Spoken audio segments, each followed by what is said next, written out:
Questions are swirling around the mysterious death of a college student from Southfield. Police have not ruled out homicide. As the family tells us, the story just does not add up.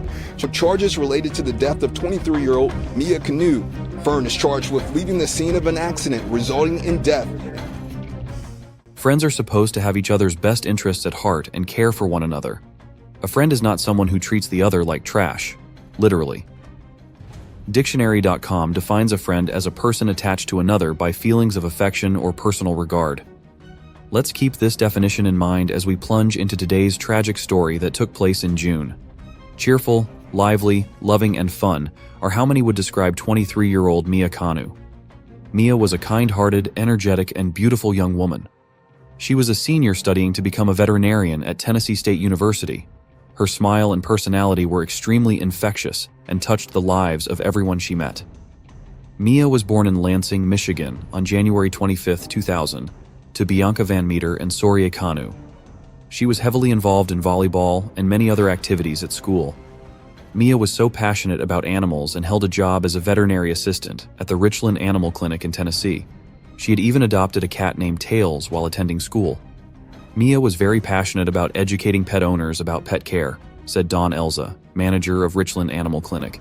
She knew all the names and personalities of all the pet boarders that would board regularly with us, and she had big goals and dreams of having her own business and being a veterinarian.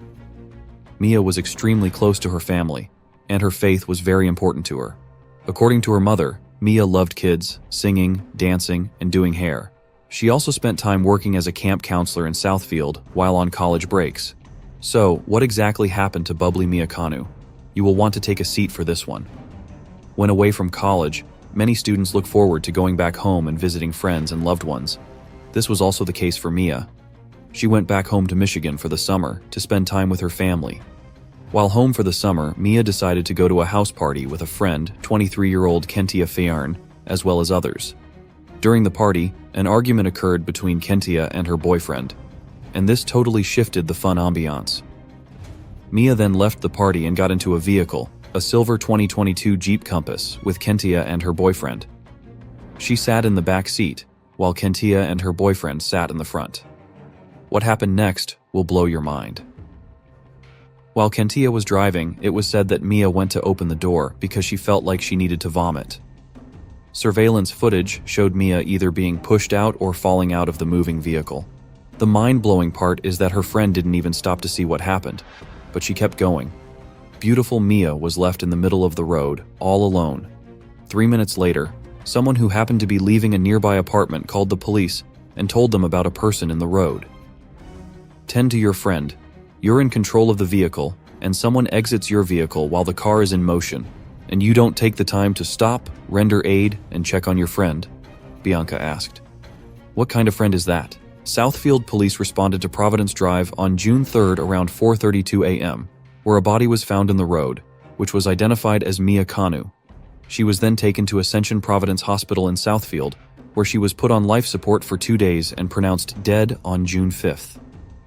A walk of life was held for her on June 8th, as she was an organ donor. According to Mia's mother, Bianca, there was no brain activity.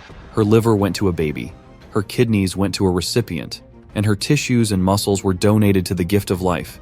She just looked like a beautiful angel laying in bed. The authorities were clueless as to how Mia's body ended up in the middle of the road. There's no evidence that suggests that Mia jumped from the vehicle. What the evidence suggests is that Mia may be in the process of throwing up. There was vomit on the seal of the door, and there was vomit in the roadway. Southfield Police Chief Elvin Barron held a press conference on September 21st and described the events that occurred on June 3rd. He also showed the surveillance footage and openly expressed how angry he was regarding what had occurred. What kind of friend is that? Barron stated. According to the police chief, there was no evidence to suggest that Mia jumped from the vehicle.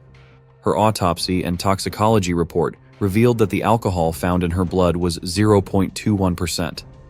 At the scene, police also found a key fob that belonged to the Jeep and Mia's phone. Barron stated that 2 separate search warrants were also obtained, one to search the vehicle and one for the Uconnect system.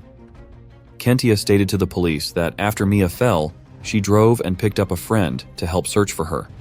Drunk driving is not a joke. And this whole situation boils down to that. As they were driving, they noticed police and ambulance presence, but they did not approach. Kentia went to the police station later that day with a friend to tell her side of the story. She described the altercation with her boyfriend. She stated that her boyfriend took her phone and drove off, and she tried to retrieve it by following his vehicle. Kentia was unsuccessful in doing so. She then took Mia's phone to call a friend. At this time, Mia woke up and grabbed her phone, and this is when she fell out of the vehicle. And then it becomes a question of how did she get there, who is she, and why is she there? According to Barron, her injury was the cause of the impact from the fall. Police also stated that after the fall, Kentia visited the Detroit Police Precinct to report her stolen phone. The sad part is that this was hours before she reported to the Southfield police what had happened to Mia. Police from the Detroit precinct described Kentia as being very intoxicated while reporting her missing phone. Kentia seemed to be more concerned about her phone than helping her friend, according to Barron. On September 19th, Kentia was arrested, and on September 20th, she was charged with leaving the scene of an accident resulting in death and operating while intoxicated.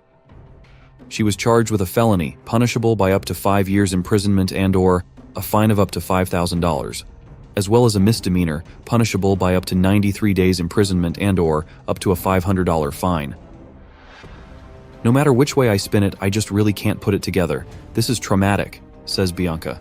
The last time she saw her daughter alive was on the morning of June 2nd, before she went to work. Lucia Reyes, Mia's grandmother, also spoke about how her granddaughter loved Kentia. She loved helping her. She was so proud of her. So that's what hurt us a lot. For her to just leave her there. A spokesperson for the clinic where Mia worked said she was a great person and a great teammate. The staff is devastated by her death. They said Mia was loved by clients and pets. This tragic story is a perfect example of not knowing who your real friends are. That about wraps up today's story. Please don't forget to subscribe and hit the notification bell. Until next time, stay safe.